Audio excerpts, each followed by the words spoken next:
Mise en place d'une aide financière aux habitants pour l'achat de vélos pour l'année 2021. C'est Alexandrine Mounier qui rapporte. Merci Monsieur le maire. Bonsoir chers collègues. La nouvelle aide à l'achat de vélos que je vais vous présenter a fait le fruit d'un travail assidu depuis le premier confinement. Et je voulais remercier les services pour le travail colossal qu'ils ont abattu pour pouvoir réaliser cette rénovation complète de l'aide à l'achat. Et remercier également les deux élus qui ont été associés, Caroline Corr et Thierry Denoy, pour le travail que nous avons fait. Le déplacement à vélo est apparu pendant les grèves et plus encore depuis le début de la pandémie comme une solution évidente pour de nombreux salariés, professionnels libéraux et entrepreneurs, permettant une indépendance de trajet et d'horaire, une assurance de temps de parcours et une autoprotection grâce à la distanciation physique. Ces usagers ont aussi choisi la mobilité active comme une réponse directe de santé. En effet, par l'exercice physique régulier qu'il induit pendant le trajet quotidien, le vélo permet de lutter contre le fléau de la sédentarité qui gagne nos sociétés. Ces choix individuels ont également bénéficié au territoire en termes de santé publique, par les baisses d'émissions polluantes dans l'environnement local et, in fine, sur le climat global. Au-delà de l'ensemble des bénéfices présentés, le vélo est un mode de transport économique car peu coûteux à l'usage. Oui, mais il y a un oui, mais. Malgré le développement récent par Île-de-France Mobilité d'aide pour plusieurs types de cycles, l'achat représente un investissement global, vélo et équipement, qui n'est toujours pas accessible à tous. En effet, cette question de l'accessibilité à la mobilité cycliste se pose sous plusieurs angles interdépendants qui constituent une sorte de multipeine. En termes budgétaires, car un habitant ou un ménage au revenu juste suffisant pour l'essentiel est en incapacité de financer l'acquisition et l'équipement d'un simple vélo mécanique neuf, car il n'est actuellement aidé par aucun dispositif. En termes logistiques, car lorsque l'on habite un logement social ou collectif dépourvu de local adapté, pouvoir ranger son vélo de façon sécurisée ne peut se réaliser à court terme qu'avec un vélo pliant, qui est encore bien plus coûteux qu'un vélo mécanique non pliant. En termes culturels, car au regard des freins financiers et logistiques, la pertinence de la mobilité vélo est devenue méconnue au fil des générations, alors qu'elle constituait le symbole de l'émancipation ouvrière lors des premiers congés annuels en France. On a tous en mémoire ces photos des départs en congé avec des vélos où tous les enfants, on mettait plein de bardas à tous les vélos. C'est totalement zappé tout ça. Et aujourd'hui, c'est devenu quelque chose un peu plus, on va dire, révélateur d'une aisance financière. C'est quand même un comble. En termes de genre, enfin, car pratiquer le vélo peut être jugé non conforme, trop dangereux ou non prioritaire pour une fille, pour une femme, ce qui insère l'accessibilité à la mobilité vélo au cœur des questions de sexisme et d'émancipation féminine. Dans un contexte où la crise socio-économique va accroître la discrimination des citoyennes et des citoyens les plus en difficulté, il nous est donc apparu incontournable de placer l'aide à l'achat de vélos sous l'angle de la justice sociale, afin de favoriser une mixité de la mobilité vélo dans les rues de notre ville, à l'image de la mixité sociale de ses habitants. Nous souhaitons également souligner l'effet lien social qu'une telle politique peut apporter et que les offres de vélos en location courte ou moyenne durée ne peuvent en aucun cas générer. Être en capacité de choisir et acheter un vélo personnel neuf, équipé, sécurisé, c'est aussi un levier d'appartenance à une vie associative locale sur le thème du vélo, qui va de plus en plus se développer dans les années à venir. C'est la possibilité de faire société via le vélo, car il constitue un formidable outil de socialisation et d'insertion. C'est enfin l'ouverture sur de nouveaux métiers et services, on ne le dit pas assez, car il constitue, grosso modo, tout un foyer de développement d'offres locales, qu'elles soient dans le SS ou pas, en passant de la livraison à vélo, l'artisanat de proximité en vélo cargo, la réparation de vélos, que ce soit des ateliers associatifs, participatifs, que ce soit au sein de centres sociaux, que ce soit dans services à domicile, l'animation de colo, l'activité vélo transgénérationnelle, des métiers donc du BAFA, du BPGEPS vélo. Bref, la mobilité cycliste, certes, c'est un véhicule, mais en fait, c'est un formidable levier local, un potentiel tremplin pour le SS local, pour créer des emplois locaux, pour des activités entrepreneuriales accessibles à nos jeunes nantériennes et nantériens. Nous proposons donc de réorienter l'enveloppe financière et le temps passé des services de la ville, qui n'est pas du tout négligeable sur cette aide à l'achat de vélos, sur un dispositif plus spécifique. Cette réflexion nous amène à vous proposer d'aider à l'achat d'un vélo classique sans assistance électrique, mais avec ses accessoires de sécurité, cadenas, antivol et casque, aider à l'achat d'un kit de conversion, ça c'est l'État, d'un kit de conversion électrique d'un vélo mécanique ancien que quelqu'un possède déjà pour le transformer en vélo du coup assistance électrique, mais sans pour autant en acheter un neuf. Donc ce sont des kits de conversion électrique. De permettre l'obtention du bonus écologique national par le maintien d'une aide à l'achat de VAE pour les publics aux revenus inférieurs à 13 489 € par part, ce qui leur permettra de cumuler l'aide de la ville de 200 €, d'avoir l'aide d'Île-de-France Mobilité à hauteur de 500 € et encore 200 € supplémentaires de l'État. Il est à noter que les nouveaux barèmes de référence ont été alignés sur ceux du CCAS. Donc ça fait vraiment l'objet d'un travail approfondi pour gagner en cohérence et qu'un dispositif d'information, de sensibilisation et d'orientation sera mis en place avec le CCAS et les services de l'emploi et de la formation de notre ville afin de faire passer cette information dans tous les lieux d'accueil public pour qu'évidemment les publics cibles soient réellement informés de cette nouvelle aide à l'achat de vélos. Je vous remercie. Oui, une petite question rapide, quitte à parler de vélo et de l'aide financière que la ville va sans nul doute dans quelques instants apporter aux Antériens, on s'en réjouit. Petite question sur les pistes cyclables provisoires. On a vu l'aménagement de ces pistes cyclables provisoires apparaître depuis le début de la crise, notamment sur des axes majeurs de notre ville. On sait que le département a mis en place des compteurs pour analyser les changements induits par cet aménagement. On sait que les premiers résultats montrent que, sans surprise, et on s'en réjouit une nouvelle fois, que ce mode de circulation est de plus en plus plébiscité par les Nanterriens et plus largement, je pense, par les habitants des villes voisines. La question va donc être de savoir si on va rendre ces pistes provisoires définitives, qui est discutée, on imagine, en ce moment avec les villes voisines, Île-de-France Mobilité, peut-être même l'État. Toutefois, monsieur le maire, comme vous êtes comme la police de la circulation est de votre ressort, pouvez-vous, s'il vous plaît, nous dire quel est le plan définitif de la ville sur ces pistes cyclables et plus largement sur les mobilités douces? Je vous remercie. Monsieur le maire, chers collègues, que de chemin parcouru depuis l'année 2018 dans le soutien apporté au vélo. En effet, lors du conseil municipal du 16 octobre 2018, il s'agissait d'adopter une délibération portant sur une subvention de 12 000 € pour l'achat de vélos à assistance électrique. Mais au-delà du montant, multiplié par près de 10, ce qui nous réjouit le plus, c'est qu'il ne s'agit pas d'une simple subvention, mais de mesures ciblées s'inscrivant dans un plan d'action volontariste destiné à réhabiliter le vélo en tant que moyen de locomotion populaire, accessible à tous. Et là, je rejoins complètement Alexandrine.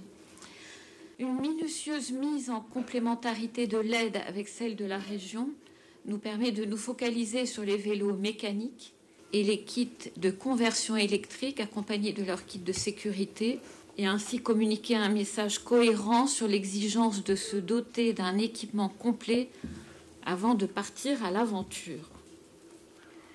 Le choix d'un accompagnement financier spécifique pour les foyers dotés d'un quotient familial faible devrait contribuer à ce que les personnes qui se sentent les plus éloignées du vélo franchissent ce pas. Après avoir mesuré l'attractivité de ce moyen de déplacement, Alexandrine l'a dit, indépendance dans le choix des trajets et des horaires, maîtrise des temps de déplacement, exercice physique bénéfique pour la santé et contribution à l'amélioration de la qualité de l'air.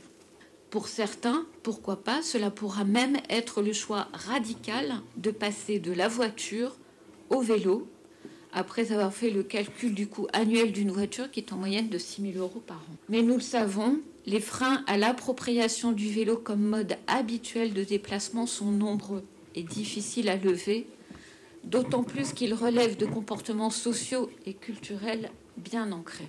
Nous sommes conscients que ces freins ne seront pas levés par un coup de baguette magique et que nous devrons travailler en liaison avec les centres sociaux et culturels et le tissu associatif pour favoriser des déclics salutaires.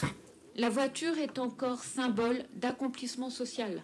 Le scooter ou la moto les plus bruyants possibles marquent encore, pour quelque temps, je le crains, la physionomie de notre ville et sont manifestement, plus ou moins consciemment, des instruments de parade de séduction.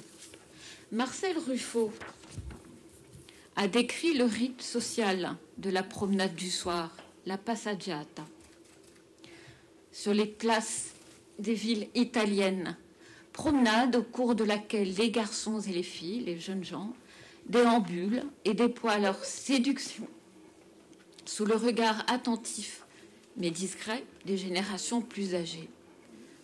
Qui sait, la mesure que nous allons adopter pourra un jour se traduire par un nouveau rituel social de déambulation à vélo des jeunes filles et des jeunes hommes sur nos avenues. Ce sera l'un des signes que nous serons entrés définitivement dans l'ère des mobilités douces. D'ici là, et à plus court terme, et Alexandrine l'a bien exposé, et beaucoup mieux que moi, on peut parier également que le développement de la pratique du vélo initié par cette aide ciblée devrait être accompagné d'un développement de nouvelles filières déjà apparues dans l'économie sociale et solidaire, avec notamment des ateliers de réparation participatifs susceptibles d'être générateurs d'emplois. Je vous remercie.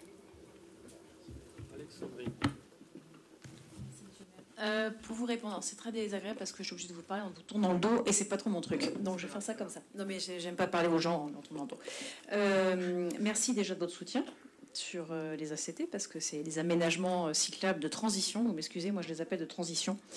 En fait, un arrêté a déjà été pris par Monsieur le maire pour prolonger les aménagements cyclables temporaires sur les départementales. Nous sommes, à ma connaissance, une des seules villes de tout le coin là, à l'avoir déjà fait. Donc voilà, je voulais le saluer pour ça parce qu'on a un maire très volontariste et il faut le dire. Un travail a été fait déjà avec les associations depuis septembre pour travailler justement à comment on pérennise ces aménagements. Très méticuleux, c'est-à-dire qu'on est allé prendre des photos, on s'est posté pendant des heures pour aller observer un certain nombre de, comment dire, dérangement. Nesrine Rezag, dans sa délégation, nous a également aidé par toute une vague également de verbalisation sur les ACT qui étaient, comment dire, squattés par des parkings, pas très longtemps, c'est toujours 3 minutes, 4 minutes, mais comme c'est toute la journée, donc à un moment donné, ça devient un petit peu prégnant. Et donc tout un travail est en cours pour savoir quelles propositions on fait. On a déjà eu 3 réunions, les associations nous ont déjà renvoyé des propositions pour pouvoir réellement pérenniser ces axes, mais les pérenniser de façon, avec la perspective évidemment du RER vélo. Mais le RER vélo, c'est pas pour tout de suite, et en attendant, les vélos, ils sont toujours là. Donc évidemment, la volonté, c'est d'être en quelque sorte précurseur, mais très sobrement, en profitant de ce qui est déjà là, et en continuant à travailler. Voilà, on va dire qu'on a un peu surfé sur la vague, et voilà, on ne compte pas lâcher l'affaire. Merci de m'avoir donné l'occasion de le dire. En complément, j'ajoute que vous pouvez craindre la tentation sur ces grands axes que sont l'avenue Georges Clemenceau et l'avenue Lénine, que ces ACT soient remis en cause. Je pense qu'on va être en partie sauvé par le RER vélo, puisque comme vous avez pu le voir, il y en a 2 qui passent par Nanterre, une qui va atterrir au pont de Besançon et l'autre qui va atterrir au pont de Chatou, c'est-à-dire les 2 ponts qu'il y a sur la Seine.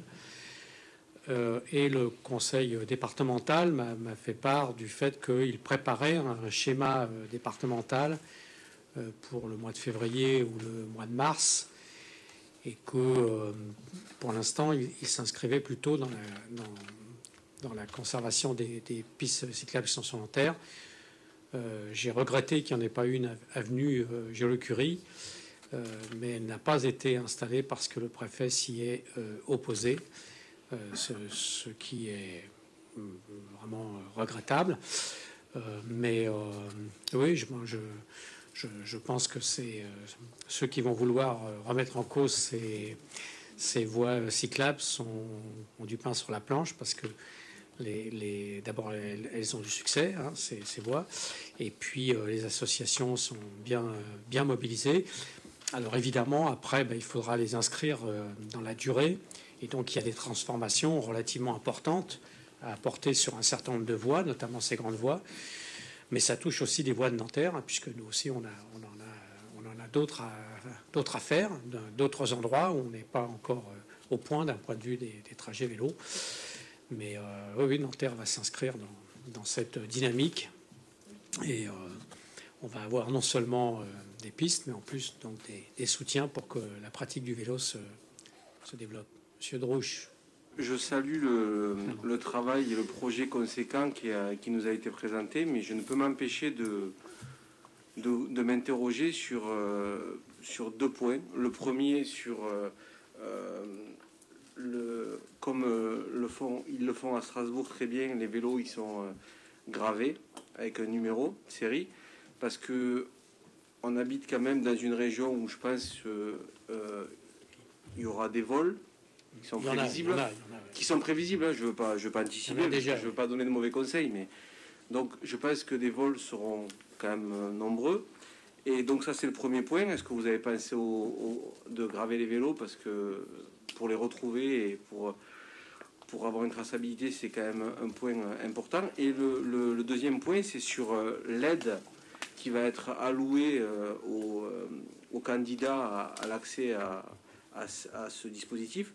Est-ce que quand on sera fait voler son vélo, on pourra prétendre à un nouvel achat? Je vous remercie. Alors, Alexandrine. Comment dire, le gravage, il y a déjà une association qui le pratique. On compte évidemment l'encourager, aussi pour faire en sorte qu'il n'y ait pas qu'une association qui propose ces services, parce que c'est important aussi de les diversifier. J'aimerais juste rappeler que dans les Pays-Bas, où le gravage est quelque chose de très courant, le vol existe quand même. Donc je suis désolée de vous casser un peu l'ambiance, mais en fait, le vol est inhérent, en quelque sorte, comme les vols de voitures, est inhérent au fait qu'on augmente la masse critique de vélo et qu'un véhicule, dès qu'il est intéressant, eh ben, il est volé. Je suis désolée de casser l'ambiance là, mais en fait, à un moment donné, c'est un risque. Voilà. Ça n'empêche pas qu'on doit évidemment beaucoup travailler sur les moyens de stationnement sécurisés, mais je pense que c'est important de se dire que oui, on a un risque quand même, on a un ordinateur, on risque de se le faire voler, un téléphone. Voilà. Je pense que voilà, c'est bien de rentrer aussi dans quelque chose un peu de désidéalisé et de réel. Un vélo, c'est un outil, c'est un véhicule. Maintenant, si aujourd'hui on introduit le kit de sécurisation dans l'aide à l'achat, c'est bien justement pour pouvoir, et on peut aussi le faire sur le fait de faire graver, c'est-à-dire que toute facture présentée, que ce soit un casque, un cadenas ou un certain nombre d'outils de blocage de roues, font partie justement de cette enveloppe que l'on alloue. Ça a été vraiment réfléchi comme ça parce qu'on estime aussi que la municipalité a un rôle aussi de santé publique et de protection publique en quelque sorte. Donc on protège le cycliste et son outil. Pour vous répondre sur la deuxième question, c'était quoi? Excusez-moi. C'est la même. Si on va repayer une deuxième fois. C'est limité à 3 ans, une aide tous les 3 ans, alors que Île-de-France Mobilité, c'est une aide et basta. Donc un Nanterre, on le fait tous les 3 ans. Donc mieux que Valérie. Allez, je vous propose de payer. De voter.